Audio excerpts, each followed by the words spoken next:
As we discussed previously, an important feature of pulmonary ventilation is to establish a pressure gradient. That helps to move air into and out of the lungs. And that pressure gradient is described by Boyle's law, where pressure and volume have an inverse relationship. However, pulmonary ventilation requires a cooperative effort between the nervous system, the muscular system, the connective tissues and protective membranes of the thoracic cavity, and of course, the lung tissue. So pulmonary ventilation can be influenced by a number of different factors. One factor is airway resistance.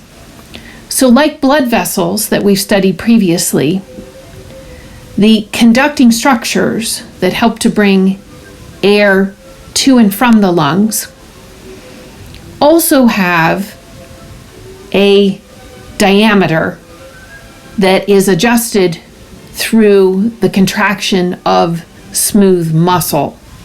So when smooth muscle is relaxed, it permits a larger airway, and then that helps to lower the resistance of air as it moves through those passageways. And conversely, if those passageways are more narrowed through smooth muscle contraction, then the diameter of the airway is smaller, and that causes an increase in airway resistance. And so therefore you don't move as much air. So airway resistance can affect pulmonary ventilation and gas exchange. We've talked about the fact that pulmonary surfactant also helps to hold open the alveolar sacs. So if there's a lot of surface tension within the alveoli and say not enough surfactant, then the alveoli will not be as open as they should be, and that can influence how much air is ultimately exchanged between the alveoli and the pulmonary vessels. A third factor in pulmonary ventilation is pulmonary compliance. And pulmonary compliance refers to the ability of the chest wall and lungs to stretch and ultimately change volume, which of course influences movement of air. So pulmonary compliance then can help to make drawing air in more efficient, as well as helping to exhale air more efficient. So the more compliant the chest cavity is, the better the gas exchange. And pulmonary compliance can be due to or influenced by a number of different factors. Age, for example. An older individual may have more, say, arthritis within the thoracic cage, and that could influence pulmonary compliance ultimately.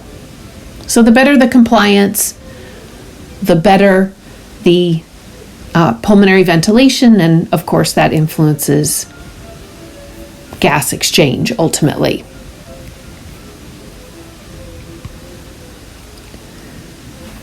Now, when it comes to pulmonary ventilation, we largely think of the air that we move during a resting state.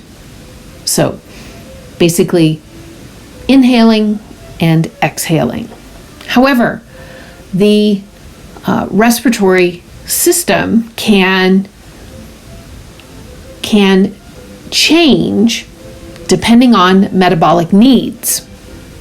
So beyond just resting breathing, the respiratory system can inhale volumes of air larger than what is normally inhaled during resting breathing, or exhale more forcefully larger quantities of air, should that be necessary. So measuring these different volumes of air is accomplished by a device called a spirometer. And a spirometer records normal as well as forced inhalation and exhalation. And so measuring those different volumes of air can be useful for assessing overall pulmonary function, or maybe even the course of a disease. So one way to represent some of the different respiratory volumes is to consider a graph here that you see on page 826. So this graph demonstrates a number of different relationships with regards to pulmonary ventilation. The graph itself shows the maximum amount of air that a typical medium-sized adult male can accommodate, which is roughly about 6,000 milliliters of air. So this maximum amount of air is referred to as the total lung capacity. Now, the total lung capacity is actually made up of a number of different smaller volumes, which we'll talk about here in just a moment.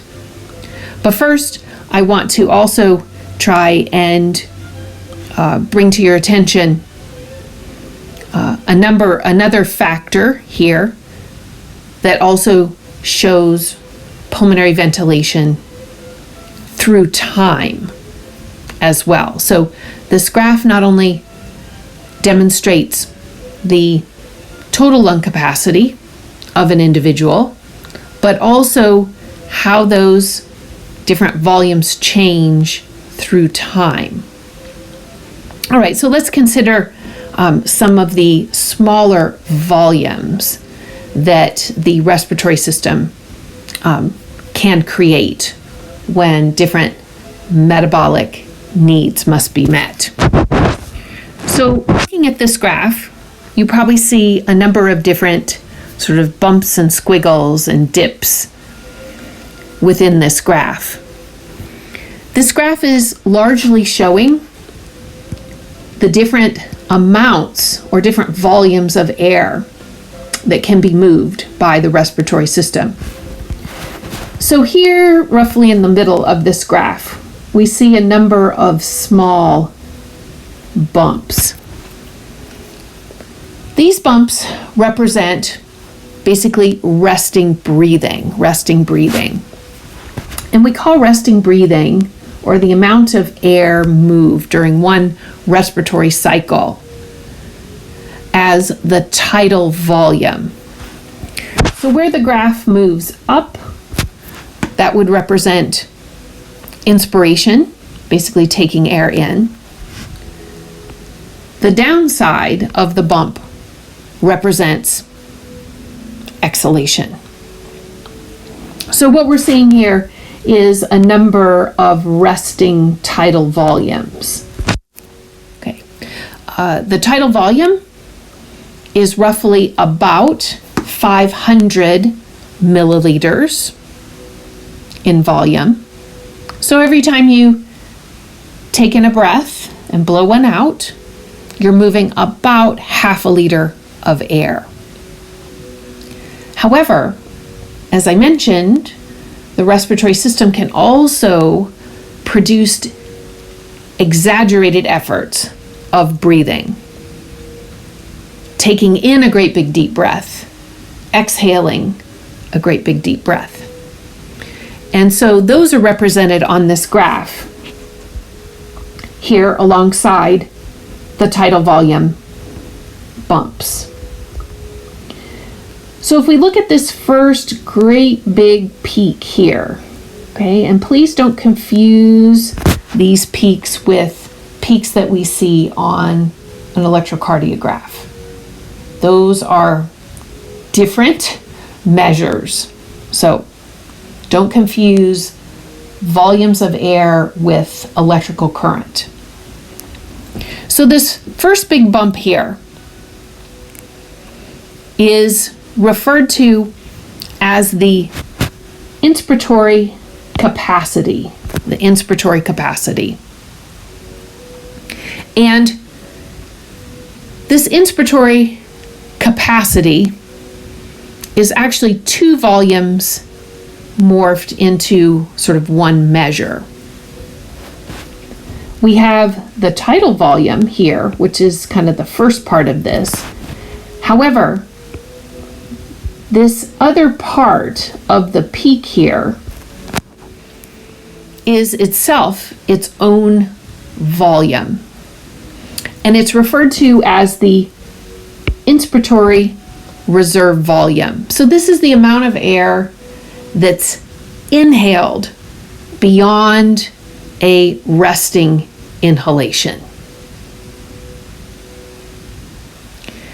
So one thing you may have noticed already is that we have sort of two references here. One to a volume of air, so a quantity of air, something that we can measure.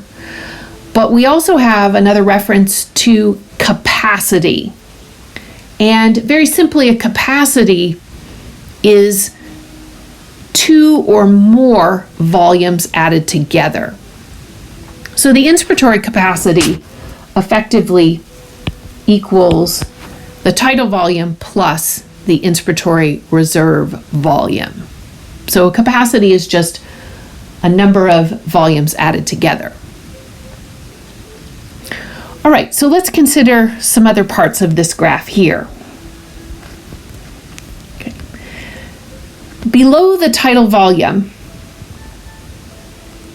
is another deflection in this graph that points downward. And this portion of the graph includes another volume. And that volume is the expiratory reserve volume. So the expiratory reserve volume, or ERV, is just very simply the amount of air that's exhaled beyond a resting exhalation.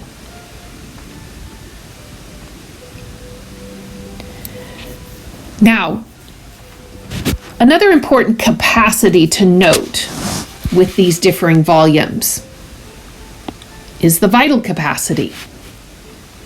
And the vital capacity is very simply the inspiratory reserve volume plus the tidal volume plus the expiratory reserve volume.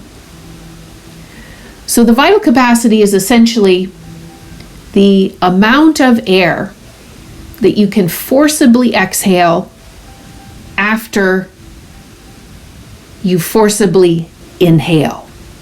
So it's the amount of air that can be used for different purposes, depending on metabolic needs. Now, one more small volume that I want to make you aware of here is the residual volume. And the residual volume is the amount of air that remains in the lungs no matter how hard you exhale. There's always some air that's located in the alveoli, and that helps to keep the alveoli open. So no matter how hard you try, you can't exhale out approximately 1,000 milliliters or 1 liter of air. So this graphic just represents these different volumes and capacities, which can be measured, most of them, on a spirometer. Now, I want to share one more little graphic with you on this page. And it's this one here. And this little graphic also represents some of those different volumes and capacities that we just spoke about. Except this particular graphic is more in the shape of a mythical lung. So the central area here of this graph represents the residual volume. So that's the minimum amount of air that exists within the lungs. Beyond the residual volume, you have the expiratory reserve volume. So this is the amount of air that you could exhale forcibly beyond a resting exhalation. The tiny yellow sliver represents the tidal volume. And the tidal volume is the amount of air that you move during a resting, breathing situation. So just easy breathing, effectively. And then lastly, with this diagram, you have the inspiratory reserve volume. And the inspiratory reserve volume is represented by this area that's shaded in green here. So this is the maximum amount of air that you can inhale beyond a resting inhalation. So all of those put together equals the total lung capacity. So you should be able to calculate some of these different volumes based on what you know for the residual volume, expiratory reserve, the tidal volume, and the inspiratory reserve volume. So you should be able to calculate one of those if you are given the other values there. So before we end this presentation, I would like to give you a little review question to consider. And the question is, blank is the amount of air that moves into the respiratory system during a single respiratory cycle under resting conditions. Is the answer A, residual volume, B, expiratory reserve volume, C, tidal volume, or D, inspiratory reserve volume?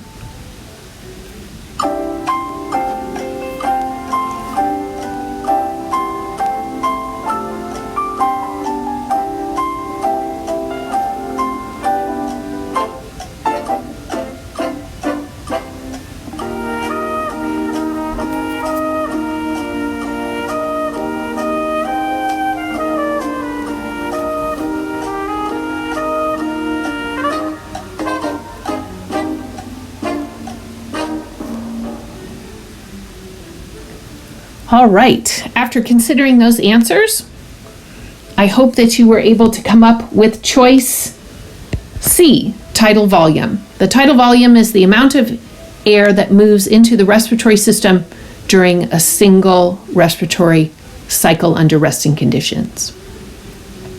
All right, if you should have some questions regarding this presentation, please do not hesitate to send me an email or get in touch with me. Thank you for your time and attention.